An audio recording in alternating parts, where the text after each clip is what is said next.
There were still matzahs on the table in that room where the disciples had gathered with Jesus to celebrate the Passover. But little else remained of the spirit that had filled that holy celebration days before. Instead, the disciples who had broken bread with Jesus when he had told them that it was his body, the disciples who had shared the cup with Jesus that he had told them was his blood, they were gathered there in the upper room dismayed at how literal those words had been. They had gone to the garden with Jesus to pray, but they had seen him arrested. They had seen him tried before a mock tribunal. They had scattered before the sentence had been carried out, blending in with the crowd that had watched the brutal execution, not daring to declare themselves as being followers of Jesus. Most of them had even stayed in the background, refusing to step forward and claim Jesus' body to take it for burial. That task had instead gone to an outsider, to Joseph of Arimathea, a member of the Jewish council who had not been able to stop the hysterical march toward violence that some of the members of the Sanhedrin had incited. Joseph, though, had stayed present. He had taken the body of Jesus and laid it in the tomb that he had purchased for his own eventual use. But the followers of Jesus hadn't even been able to muster the strength to attend the funeral. Only on that morning, the Sunday morning after Jesus' death, some of them finally ventured out to the grave. It had taken a supreme effort of will, creeping out before the sun had risen so that they could make their way unobserved to the cemetery. Mary Magdalene claimed to have seen angels and to even have touched Jesus, but Peter and John had only seen the tomb with the Roman seal broken, standing open and empty, as if it were waiting for them. And so here they sat, gathered once more in the room where the nightmare had begun. The doors were locked. The windows were shuttered, with shafts of late afternoon sunlight streaming through the chinks and catching the dust motes as they filtered down to the floor. But other than the swirl of dust, the room was still. The followers of the executed rabbi huddled quietly in their own spaces, immobilized by their emotions. We've all felt that way, haven't we? At one time or another, we've been completely overwhelmed by the events that have taken over our lives, pressing us down to the point where even getting out of bed was a challenge, much less facing all the things that the day would hold.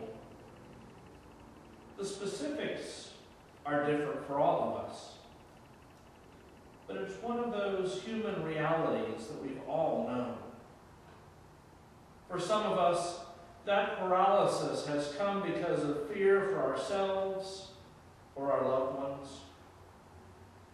Maybe it's the looming health crisis, or financial problems, or trouble at work, or a relationship that's in free fall.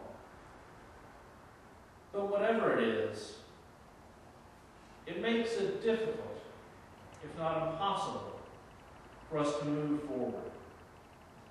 Whatever it is, stress piles on top of stress until we begin to shut down, locked into our own little safe zones, unaware that they have become prisons of our own making.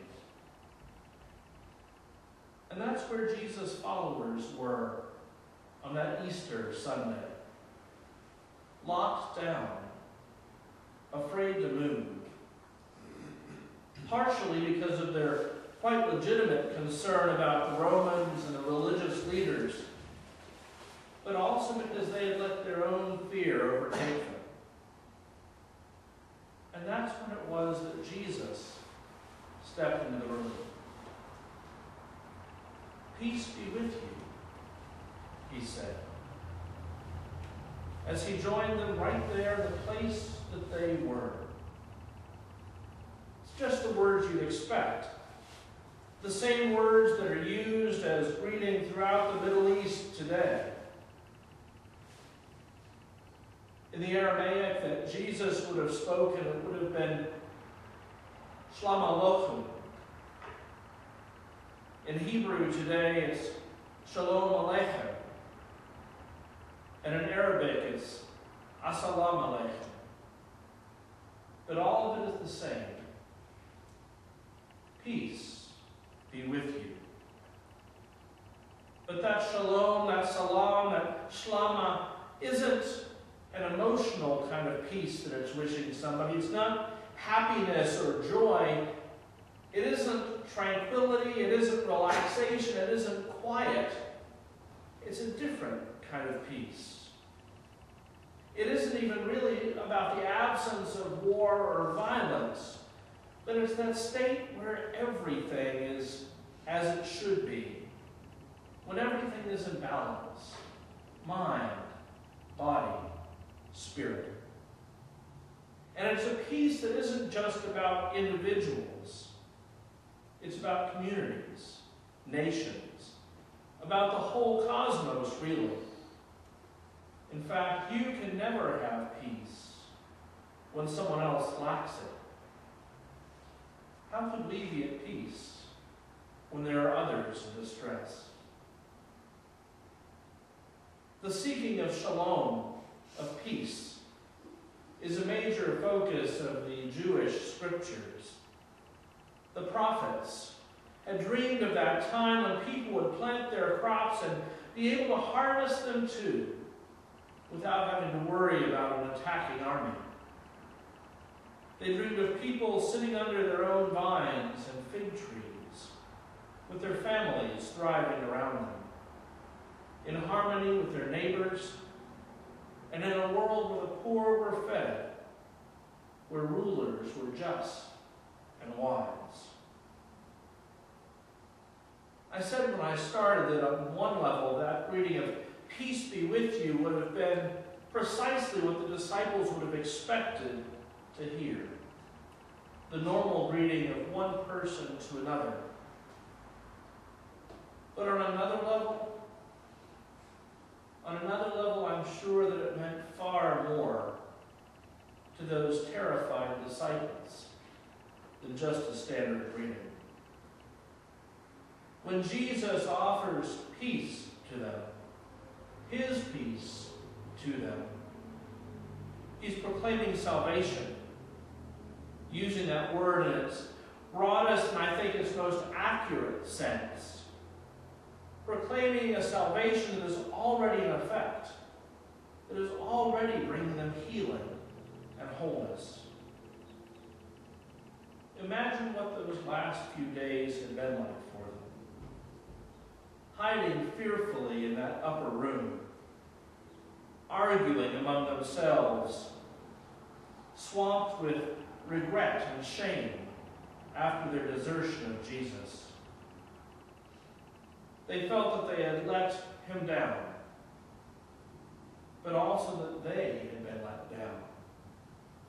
All of their dreams were shattered, and that wild story that the women came telling of the empty tomb, they were confused. Nothing at all had turned out as they had expected, and they didn't know why. It's all wrong. They might just as well go home to Galilee and forget all about it. But then Jesus stands in their midst. Peace be with you.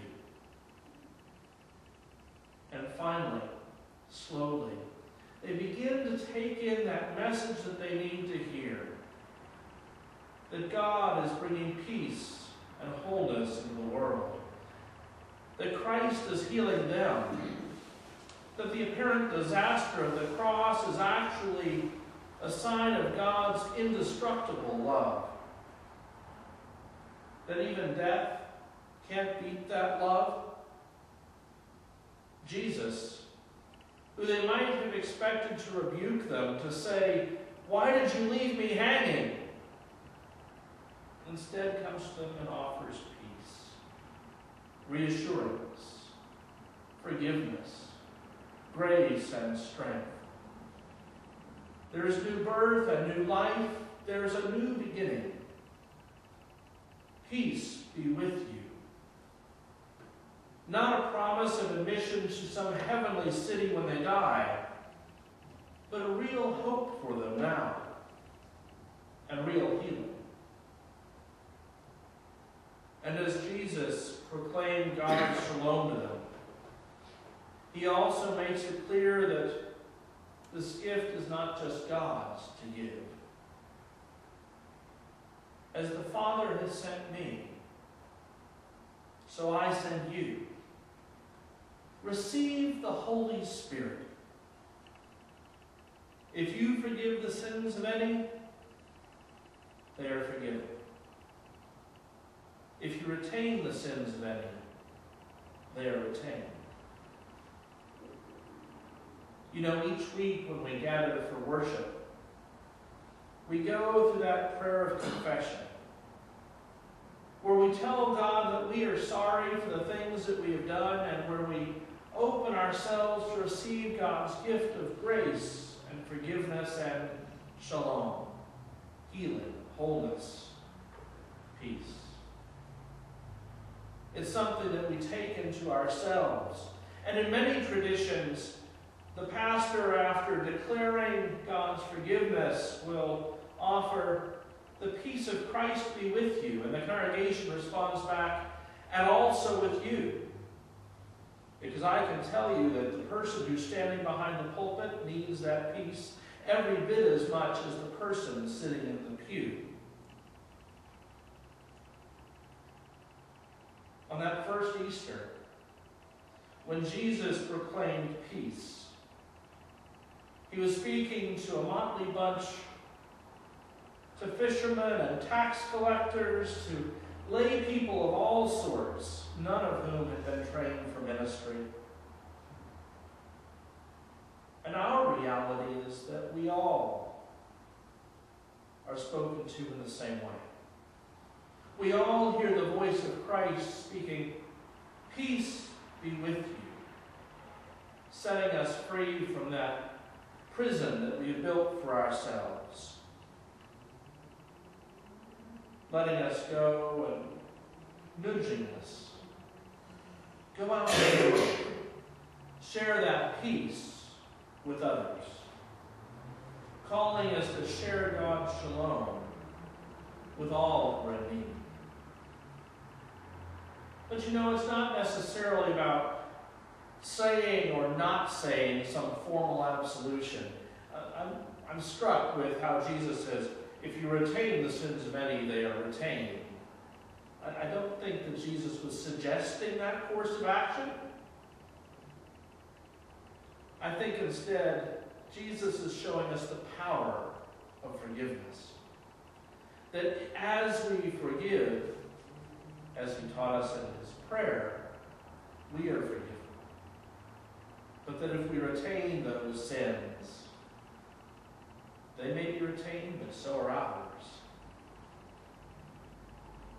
In his translation of the Bible, Eugene Peterson renders what Jesus says this way: if you forgive someone's sins, they're gone for good.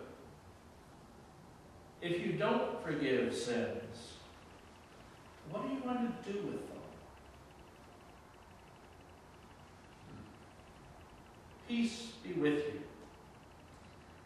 It's not just a simple greeting. It's not just soothing words. It is indeed God's proclamation a proclamation of saving power that heals us and all creation, that unlocks our prison doors, that sets us free, that calls us out, that invites us to share that peace with all the world.